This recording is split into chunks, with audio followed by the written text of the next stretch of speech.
Alright, so I finished Twilight. This is one of the most conversational books between two people I've ever read.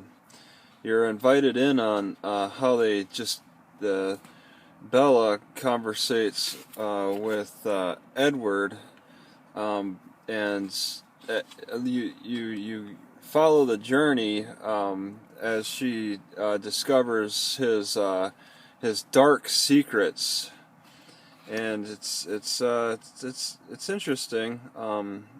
You just there, you learn that there's so many different ways that a person can smile or have a sense of disgust, or just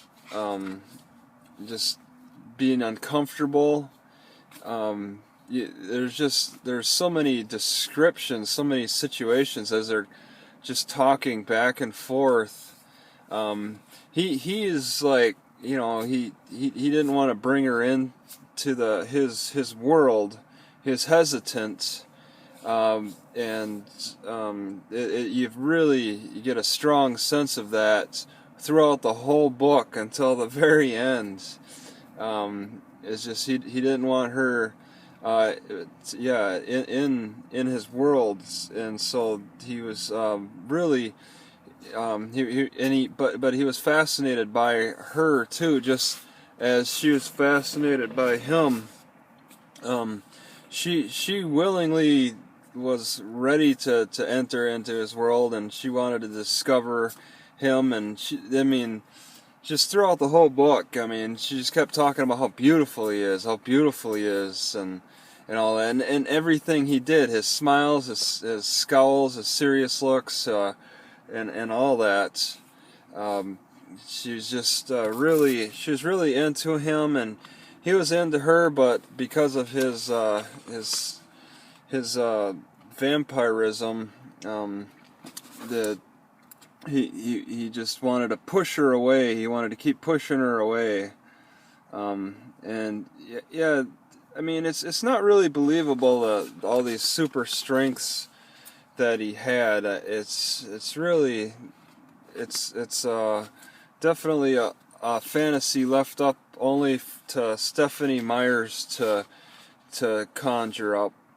I could see her thinking of herself as Bella. She said she writes her books for herself, and she's clearly envisioning herself as Bella, and just like imagining what it'd be like to fall in love with the most handsomest man she's ever met in her life, who's got the dark secrets, and it's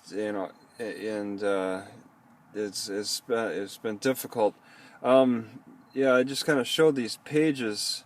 There, I learned a couple of things, but very little. The Cullen's house location in Forks.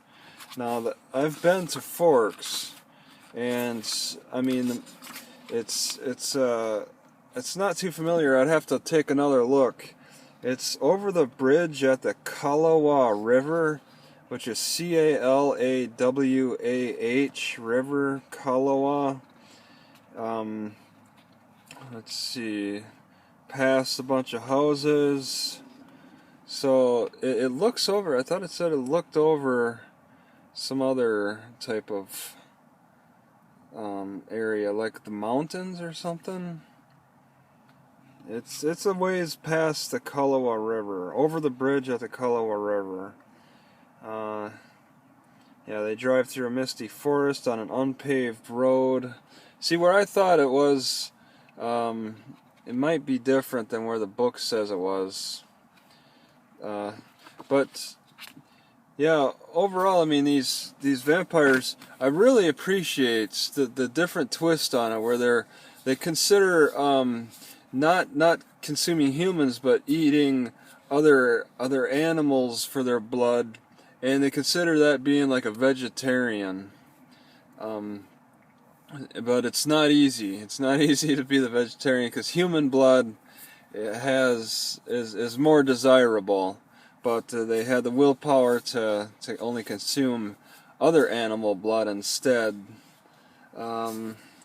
Yeah, it's an interesting book. I read it quickly because it's interesting.